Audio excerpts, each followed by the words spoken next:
cumprimento a todos com a paz do Senhor Jesus. Amém. Vai bem contigo? Amém. Graças a Deus. Hoje estou com a coluna daquele jeito, mas Deus deu graça de eu estar de pé. Querido, nós estamos diante de um culto denominado culto da família, onde nossas famílias prestarão atos de adoração a Deus.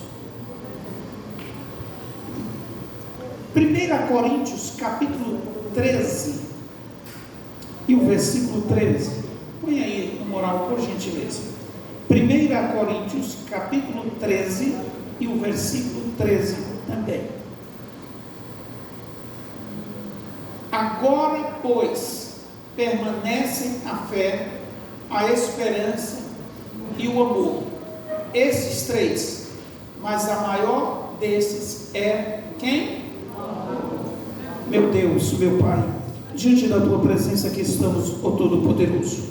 Agradecemos a Ti por tudo, pelo dia que nos dera e a condição de estarmos na Tua casa nesta noite. Abençoa cada família aqui presente, a representação da família, Deus. Que a bênção seja estendida aonde tiver um membro das nossas famílias, que ele seja abençoado. Eu decreto em nome de Jesus. Amém? Podeis tomar os vossos assentos. Que Deus em Cristo vos abençoe. Querido, família fortalecida na fé, e eu digo mais, no amor. Família que reina o amor entre todos, é uma bênção, não só para a própria família, para a sociedade, para a igreja, para a empresa, etc, etc. Família é um projeto de Deus. Como, pastor? Sim, é um projeto. Todos nós conhecemos a história lá no Gênesis, livro da criação de todas as coisas, que diz que Deus, depois de ter feito todas as coisas, e quando ele concluía cada dia, e via Deus que era bom, mas chegou a hora de fazer quem? O primeiro ser vivente humano. E nós conhecemos a história quando Deus disse, façamos, ou seja, ele não estava só, façamos o homem, ele já disse direto, o homem, a nossa imagem, a nossa semelhança, parecido conosco. E o processo foi lá na argila, no barro, para que possamos entender. Pegou a argila, eu já fui oleiro, conheço muito bem do processo, como é o tratamento. Não é todo barro que serve, pastor Zé Eduardo, para fazer vaso, tijolo, não é todo. Barro é barro, mas precisa ter uma liga, que não é só liga, porque tem uns que tem liga, mas racha. Então tem que ser o que não vai rachar. E pegou-se a argila, o barro, e fez um esqueleto em forma humana.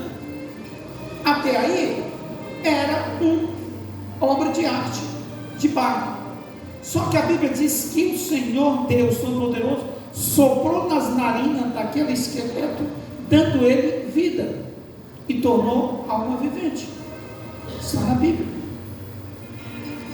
E o decorrer do tempo, então logo que o Adão, foi dado o nome para aquele primitivo homem chamado Adão, disse Deus, eu tenho uma missão para que você venha fazer.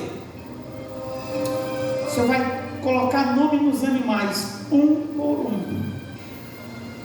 Não tinha um ponto de audiência para que Deus falasse, não. Simplesmente o Adão inteligente, que Deus deu inteligência a ele. Eu fico pensando como ele é inteligente, sem nenhuma tecnologia eletrônica hoje, mas ele fez tantas coisas boas. E agora o Adão começa a colocar nome nos animais, um por um. E eu digo que ele foi um grande artista. Ele colocou o nome num animal chamado cachorro, que alguém já deve ter visto falar. Irmão, tem nome mais apropriado de cachorro do que para cachorro mesmo? Cachorro é cachorro. Foi o nome dado. André, mais certo nome. Deus deu autonomia e ele catalogou todos esses animais. Porém, o Deus Todo-Poderoso, eu costumo dizer, o primeiro pastor ao ser humano, visitava os seus membros todo dia. E um determinado dia chegou lá, estava tudo desviado. Visitava visitava todo dia, chegou lá e estava desviado. Na virada do dia, Deus vinha ter um diálogo com seus membros. E um dia ele chega e estava desviado. Pode isso acontecer? Pode. Mas aí Deus, vendo a situação do Adão sozinho,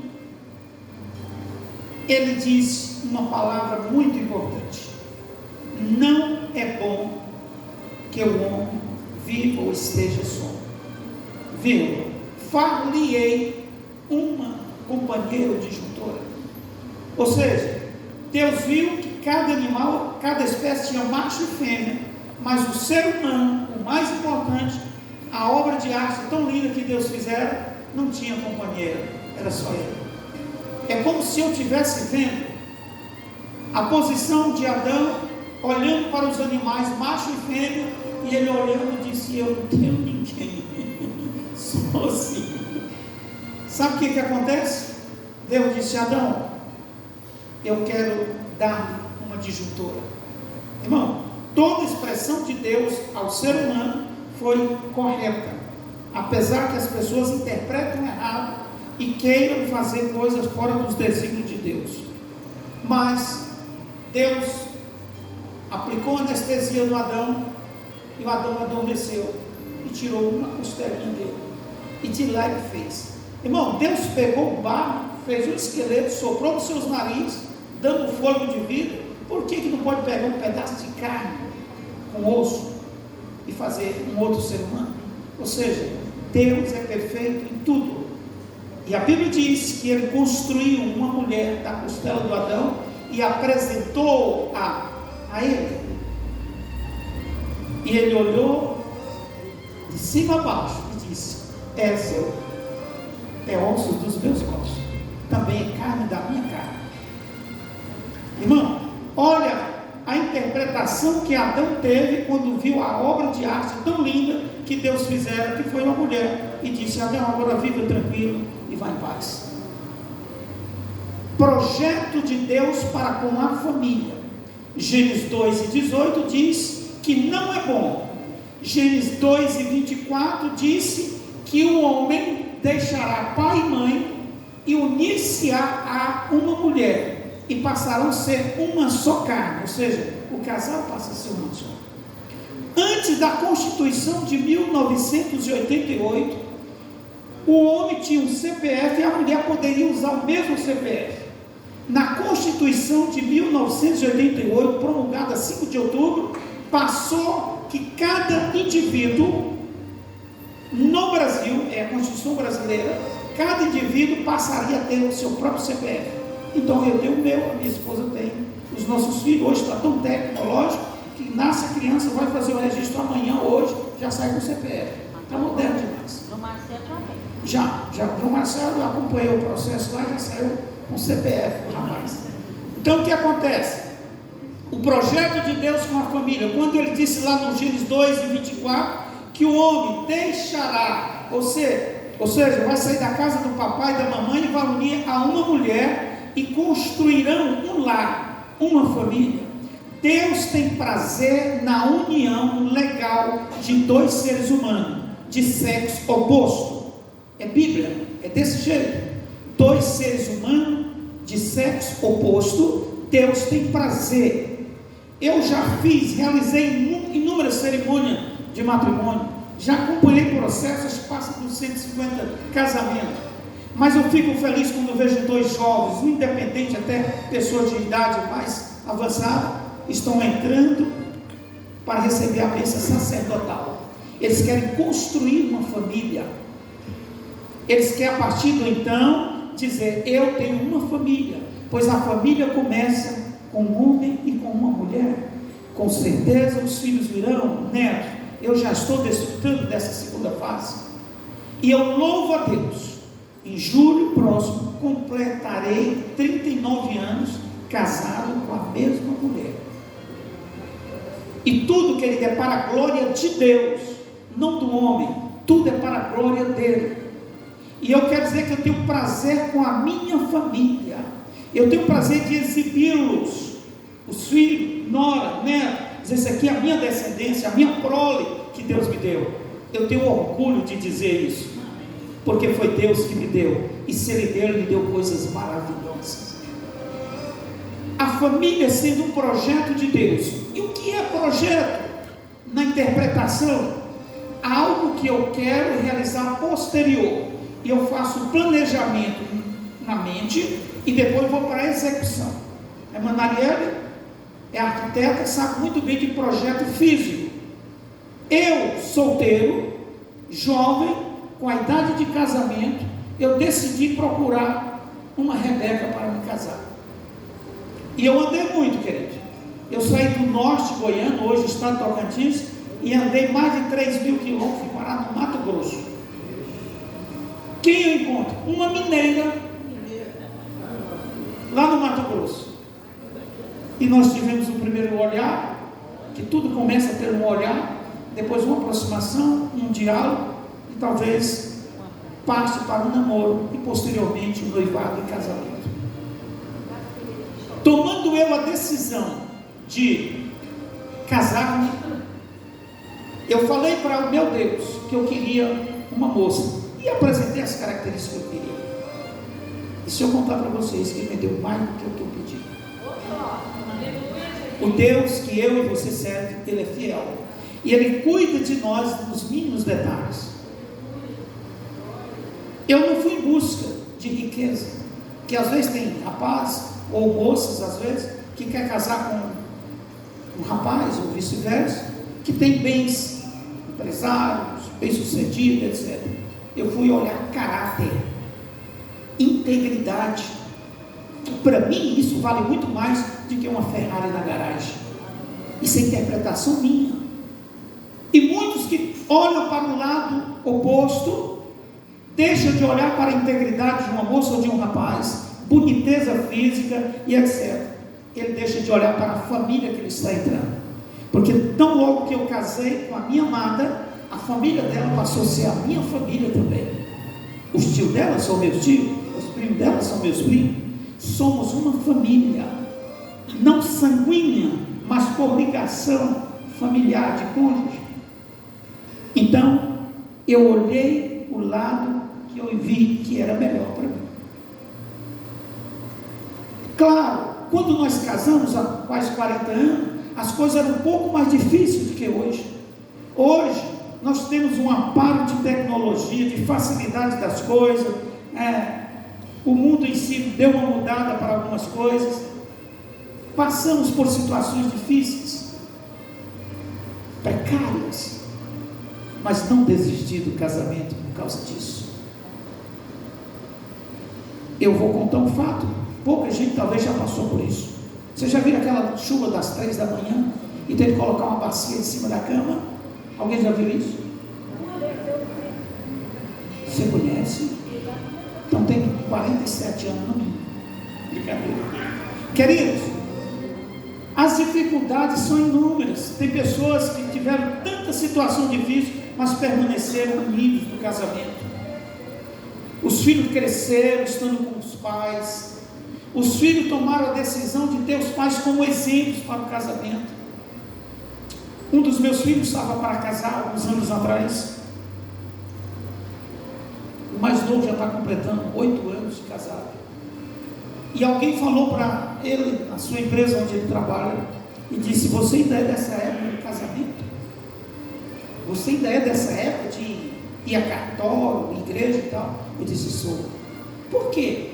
Eu tenho lá em casa um exemplo dos meus pais. Lá em casa tem os meus pais que têm tantos anos de casado, pela uma estrutura familiar, e eu tenho como exemplo. Orgulho para ele e para mim. Alegria para mim e para toda a família que eu pertenço, de ambos os lados. As coisas foram difíceis. Para a geração nova não conhecer um tal de plano cruzado que deu errado na economia brasileira, afetou toda a economia. O grande teve de baixar, descer para ser pequeno. E eu entrei naquela crise. Eu fui vítima daquela crise. Eu vi ela começando e terminando, mas ainda tem sequela até hoje. E Deus nos deu graça. Quantas vezes nós não tínhamos bife acebolado na mesa, mas nós tínhamos arroz misoiudo com sabor de picanha, porque tinha paz do lar, felicidade, alegria, harmonia, lealdade, companheirismo. Isso faz as coisas acontecerem. Porém, nunca desistimos do casamento, nunca desistimos da nossa família.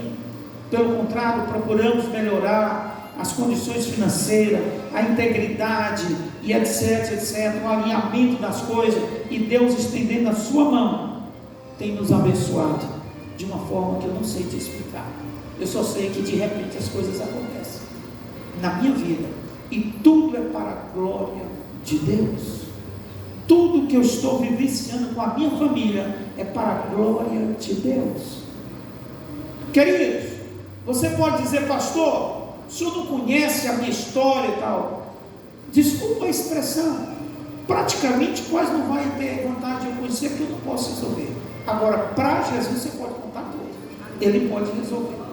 Por mais elevada que está a situação no relacionamento, na família, na descendência, na prole que Deus lhe deu, eu quero te dizer uma história. Jesus muda a história a hora dele. Quando Ele quiser, Ele vai mudar a história da tua casa, da tua família, do teu lar e etc. Há muitas pessoas que não têm uma casa para morar, prédio, estrutura arquitetônica, mas ele tem um lar. Mesmo morando de aluguel, de favor, ele tem um lar. Irmão, o mais importante é ter um lar do que uma casa. Bom é ter os dois. Mas tem muita gente que mora em condomínio de alto padrão na nossa metrópole e não tem um lar. Ele tem uma casa, mas não tem um lar. Lar é vivência e harmonia. Recentemente eu ouvi uma história que chegou até a mim. Um grande empresário bem sucedido, com 4 carros importados, carro mais de 2 milhões cada um, pegou uma 380 e detonou no seu ouvido. Oh, mas ele não é rico, ele não é feliz, ele tem casa, ele tem bens. Não, felicidade não é dinheiro, felicidade é ter Jesus. Os homens mais ricos do planeta, por mais abastados que eles sejam na estrutura financeira, eles não têm felicidade se não tiver Jesus. Porque Jesus é que proporciona alegria, paz no coração de cada um. Porque um homem feliz, pastor Ribamar, ele jamais vai tirar a sua própria felicidade. O estado de tirar a própria vida está dizendo que ele está num estado delicado, depressivo e outras coisas parecidas. Mas quem tem Jesus é diferente. Quem tem Jesus tem paz, tem harmonia. No dia que falta o gás, não vai brigar o marido com a mulher e vice-versa. Pelo contrário, meu bem, o gás acabou e não temos recursos para comprá-lo. Mas todo ser humano tem 2 joelhos. Eles vão dobrar e dizer: Deus, o gás acabou e eu não tenho dinheiro, socorre-me. Se daqui a pouco entrar um pix na tua conta, é Deus, é Deus. Eu já disse várias vezes aqui nesta casa, alguns anos atrás, mais de 20 anos, o gás acabou lá em casa, eu não tinha din-din. E gás é petróleo, é compra à vista, ninguém vende gás fiado. Mas eu cheguei e coloquei a mão sobre o botijão. Não tem que ter fé, gente. Deus, o gás acabou e precisamos concluir. Eu tenho criança pequena. Senhor, eu não tenho recurso no momento para comprar. Entra com providência. Eu não lembro bem, mas parece que foi 13 dias o gás funcionou. E eu estou no meu serviço quando a minha esposa liga: olha, o gás acabou. Eu digo: fique tranquilo. Fulano, eu vendia roupa. Já tinha tantos meses que não pagava. E ele chegou: moço, já vim aqui várias vezes te procurar para pagar aquele dinheiro. Não, é porque Deus estava trabalhando e Ele me pagou a conta velha. E eu comprei o gás. Querido, Deus já fez isso na minha casa, pode fazer na tua, pode fazer na tua família. O nosso conselho é que você não entre em desespero em situações adversas. Pelo contrário, fala com Deus.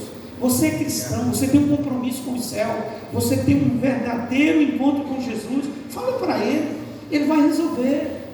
Está doente, alguém da família está enfermo e precisa de recursos financeiros para cuidar, para tratar. Vai falar com Jesus. Ah, eu fui pedir fulano mesmo. Irmão, tem coisa que o homem não pode resolver, Jesus pode. Eu conheço ele, e eu quero dizer mais, ele mora lá em casa. Ele morando lá em casa, eu não falo palavrão dentro da minha casa. É tanto que a minha casa é expressamente proibido falar palavrões, usar entorpecente, fumar, bebida alcoólica, é expressamente. A palavra expressamente é muito mais do que proibido. Na minha casa eu não aceito ninguém praticar. Ah, o meu primo, velho. Primo, aqui dentro de casa você não pode fumar. Aqui dentro de casa você não pode usar entorpecente. Aqui dentro de casa você não pode fazer isso. Eu sou sacerdote, eu tenho que cuidar da minha casa. Como que eu vou passar para a minha segunda geração, se na minha casa, eu sou pastor, eu sou sacerdote, mas o fulano vai lá e bebe cerveja dentro da minha casa? Não, dentro da minha casa tem sacerdote, e Jesus mora lá em casa. Eu sinto a presença dele na minha casa, independente fisicamente ou por telefone, não pode expressar da minha boca palavras que ferem a dignidade de Deus.